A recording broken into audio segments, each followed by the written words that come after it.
అసలు కేరళలో పుట్టిన వాళ్ళు ఇన్ జనరలీ అదేదో భాగ్యం చేసుకున్నట్టు అంత చక్కటి గొంతులతో వాళ్ళు పుడతారా లేకపోతే అక్కడ వాతావరణంలో ఉంటుందా? ఎనీథింగ్ స్పెసిఫిక్ కేరళలో అంటే మెలడీ పార్ట్ చెప్తున్నారు. మేల్ సింగర్స్ ని తీసుకున్న గొప్ప గొప్ప మ్యూజిషియన్స్ అందరూ, ఫీమేల్ సింగర్స్ తీసుకుంటే అంత sweetness and melody.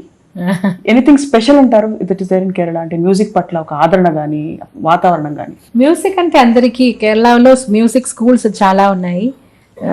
Swathi Tirunal, మహారాజా స్వాతి తిరునాల్ కూడా కేరళ కదా. అలాంటి కొంచెం మ్యూజికల్గా కొంచెం ఏం చెప్పాలి ఉంది. అయితే మనం అన్ని నేర్చుకున్నది అన్ని తెలుగు. త్యాగరాజస్వామి కీర్తనాలే నేర్చుకున్నారు.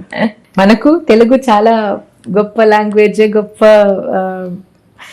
మంచి మంచి వాగ్గేయకారాలు అక్కడ పుట్టారు. అది చిన్నప్పుడు తెలుగు కీర్తన కూడా పాడి ఉండేవారు మీరు? కీర్తన అంటే అన్ని తెలుగు. ఫస్ట్ స్టార్ట్ చేసినదే తెలుగు కీర్తనం. అందులో ఎంఏ మ్యూజిక్ అంటే సిలబస్ కంప్లీట్ చేయలేదు. ఫస్ట్ ఇయర్ కోర్స్ కంప్లీట్ చేశాను. అయితే సెకండ్ ఎగ్జామ్ రాలేదు. అప్పుడే సింధు భైరవి వచ్చింది. అప్పుడే మీరు పాడలేను పల్లవైన పాట రాని దానను అని భాష రాని దానను అని పాడారు.